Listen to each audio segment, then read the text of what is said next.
سایه‌های خیانت راوی داستان‌های واقعی زندگی هاست. هیچ وقت فکر نمی کردم زنی که با تمام وجودم دوستش داشتم روزی تو آغوش یه مرد دیگه ببینم. اما زندگی همیشه یه جوری غافلگیرت میکنه که تا آخر عمر نتونی فراموشش کنی. این داستان زندگی منه. یه وکیل موفق که یه روز از زنش خیانتی رو دید که حتی توی کابوسهاش هم تصورش رو نمی کرد. ولی چطور فهمیدم؟ چطور به هم دروغ می گفت و من باورش می کردم؟ و مهمتر از همه، وقتی حقیقت برملا شد چیکار کردم؟ اگه میخوای بدونی چطور عشق یک کابوس میشه، تا آخر این داستان همراه من باش، چون ممکنه یه روز این اتفاق برای تو هم بیفته. سامان هستم. از اون بچه هایی بودم که از همون اول زندگی با هم راه نمی اومد. توی یه روستای کوچیک به دنیا اومدم. یه جایی که بچه ها قبل از اینکه بزرگ بشن بزرگ می شدن. پدرم یه کارگر ساده بود که همیشه خسته بود و پشت لبخندش این خستگی رو قایم می کرد که ما نفهمیم چقدر سخت میگذره. مادرم یه زن زحمتکش بود که همیشه از صبح تا شب پشت چرخ خیاطی قدیمیش نشسته بود و لباس میدوخت تا کمک خرج خونه باشه، ولی هیچ وقت ناله و شکایت نمی کرد. همه بچگیم تو سختی گذشت. همیشه تو سرم یه چیز میچرخید. همیشه حس می کردم توی این دنیا باید بیشتر از حقم بجنگم. باید یه روز از اینجا برم. باید یه آدم بزرگ بشم. برای همین با وجود اینکه بیشتر همسن و سالهام زودتر ترک تحصیل می کردن یا همون اول مدرسه رو جدی نمی گرفتن، من چسبیدم به درس و کتاب. من دلم میخواست یه روز از اون روستا برم. میخواستم کسی بشم که وقتی تو آینه نگاه میکنم حسرت نخورده باشم. سالها گذشت با کلی زحمت و بیخوابی، یعنی با 3 ساعت خواب در شبانه روز، با کارگری توی مغازه ها، بالاخره توی دانشگاه حقوق قبول شدم. وقتی وسایلم رو جمع کردم که برم شهر، پدرم فقط یه جمله گفت: پسرم، اگه قراره بری یه کاری بکن که هیچ وقت نیاز نباشه برگردی. این جمله مثل یه مهر روی دلم موند. بعد از چند سال فارغ التحصیلی، چند سالی رو برای وکلای دیگه توی دفتر حقوقیشون کار کردم تا بالاخره تونستم دفتر وکالت خودم رو راه بندازم. روزی که تابلوی دفتر وکالتم سامان یوسفی رو سردر دفترم نصب کردم، انگار دنیا رو بهم دادن. حس می کردم از جایی که بودم به جایی که می خواستم رسیدم. حس می کردم دیگه سختی هام تموم شده و زندگیم افتاده روی روال درست. اما نمیدونستم که بزرگترین ضربه زندگیم جلوتره. نمیدونستم چه دردی قراره سر راهم سبز بشه. شاید اینقدر به خودم مغرور نمی شدم. یه روز برای یه کار اداری رفتم سازمان ثبت اسناد. توی همون لحظه که داشتم فرم‌ها رو پر می کردم، یه صدای آروم ولی محکم گفت: آقای وکیل، حواستون باشه، یه جا رو اشتباه نوشتید. سرمو بلند کردم. یه زن پشت میز نشسته بود که نگاهش عجیب جذبم کرد. یه زن با چشمهای درشت، لبخند ظریف، قد بلند و موهای قهوه‌ای که انگار هزار تا راز توی نگاهش قایم کرده بود. چند بار ناخودآگاه بهش نگاه کردم. انگار فهمیده بود. یه لبخند زد. همون لحظه دلم ریخت. گفتم خب پس بهتره یکی باشه که حواسش به هم باشه، نه؟ خندید و چیزی نگفت. اون لحظه یه حالی داشتم، یه حسی داشتم، چیزی که فکر می کردم اسمش عشقه. بعدها فهمیدم یه توهم بود، یه سراب. ولی اون نگاه، اون لعنتی کاری کرد که شب تا صبح فقط بهش فکر کنم. فرداش بهونه‌ای پیدا کردم که دوباره برم اداره.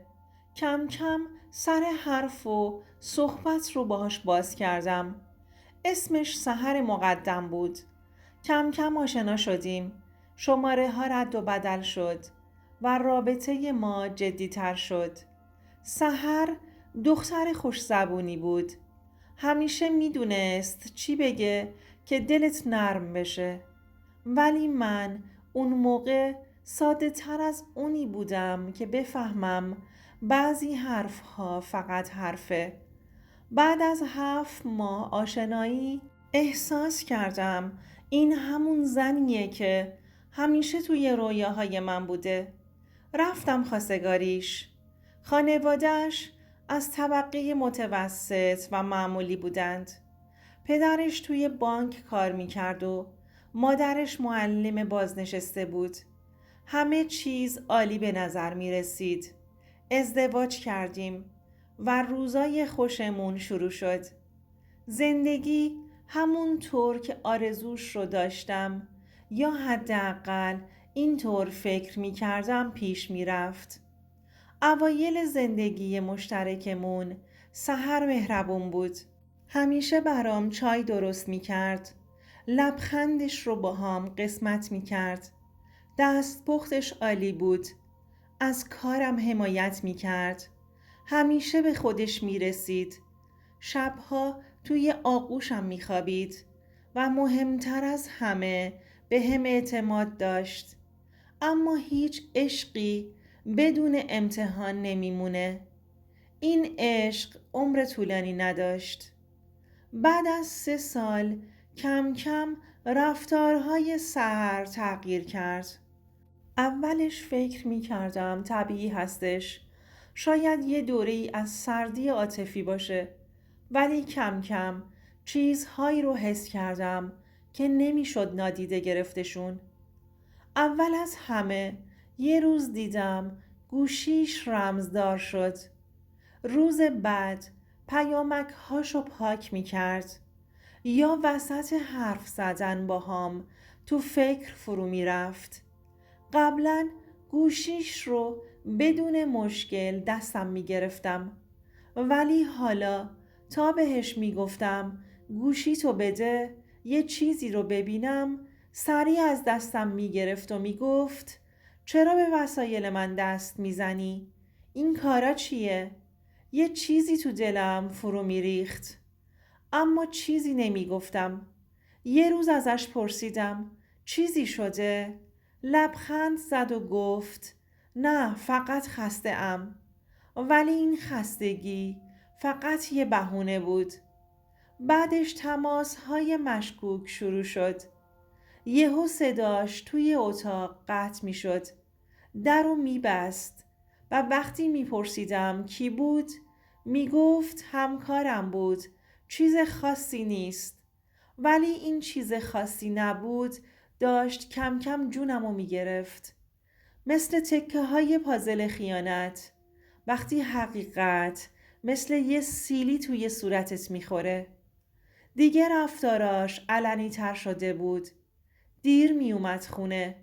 یه شب که دیر اومد خونه گفتم سحر این روزا چیزی شده؟ چرا یه جوری شدی؟ با عصبانیت گفت تو خیلی حساسی. این اخلاق تو باید درست کنی. اون شب با خودم فکر کردم شاید واقعاً من زیادی حساسم، ولی فرداییش وقتی نیمه شب از خواب بیدار شدم دیدم توی اتاق نشسته و گوشیش تو دستشه و داره چت میکنه. گوشی رو اصلا ول نمی کرد. بازم رو خودم نذاشتم. کم کم توی مهمونی ها حواسش پرت بود و گاهی برای کارهای کوچیک بهانه می گرفت که تنها باشه. جواب تمام سوالاتم رو با بهونه میداد که کاراش زیاد شده، ولی من که احمق نبودم. یه چیزی پشت این تغییرات بود. تصمیم گرفتم از حقیقت سر در بیارم. یه شب که خواب بود و گوشیش توی شارژ بود آروم برش داشتم. رمز رو حدس زدم و بعدش جهنم باز شد. توی واتساپ یه چت باز بود به اسم امیر همکار. قلبم تند میزد. داشتم نابود می شدم. دلم برات تنگ شده. کی می بینمت؟ امشب نمیتونم. سامان خونه است. بیا بریم یه جایی که هیچ کس نفهمه. نفهمیدم. نمیدونم چند دقیقه گوشی دستم بود. ولی وقتی به خودم اومدم انگشتام یخ کرده بود. دست‌هام می‌لرزید. دنیا روی سرم خراب شد. فرداش سر میز صبحونه نگاش کردم. سحر داشت با لبخند قهوه‌شو هم میزد. انگار هیچی نشده بود. اون چشم‌هایی که روزی عاشقشون شده بودم حالا پر از دروغ بودن. ازش نپرسیدم. ازش خواهش نکردم. ازش دلیل نخواستم. چون من دیگه اون آدم دیروز نبودم. سکوت کردم. ولی همون روز مدارک جمع کردم. خودم کار وکالتش رو انجام ندادم. دوستم که وکیل بود به اون گفتم و درخواست طلاقم رو دادم که اون انجامش بده. وقتی فهمید رنگش پرید. با گریه گفت سامان یه اشتباه بوده. من نمیخواستم. فقط نگاش کردم. با خونسردی گفتم نه، تو دقیقاً همینو میخواستی. فقط فکر نمی کردی که روزی بفهمم که منم فقط دیر فهمیدم. چند هفته بعد همه چیز تموم شد. ولی زخمش موند. ازش جدا شدم. همه چی تموم شده بود. الان 1 سال از اون روزا گذشته. هنوز نمیدونم چطور تونستم اون ضربه رو تحمل کنم. کارم بهتر از قبل شده بود. پرونده های بیشتری قبول می کنم. ولی از نظر احساسی خراب شدم. به عشق اعتماد ندارم. به رابطه ها، به قسم ها و تا آخرش با همیم ها. ولی یه چیز رو خوب فهمیدم. هیچ وقت چشماتونو روی نشونه ها نبندید. هیچ کس یه شب خیانتکار نمیشه. تغییرات کوچیک همون علامت هایین که شما نمیخواید ببینید. به کسی که به شما خیانت کرد فرصت دوباره ندید. چون اگر یه بار تونست بهتون خیانت کنه و دروغ بگه، دفعه بعد فقط حرفه‌ای تر این کارو میکنه. خیانت یه سیلیه که وقتی میخوره توی صورتت هیچ وقت جاش از روحت پاک نمیشه. سحر رفت ولی زخمش توی وجودم موند.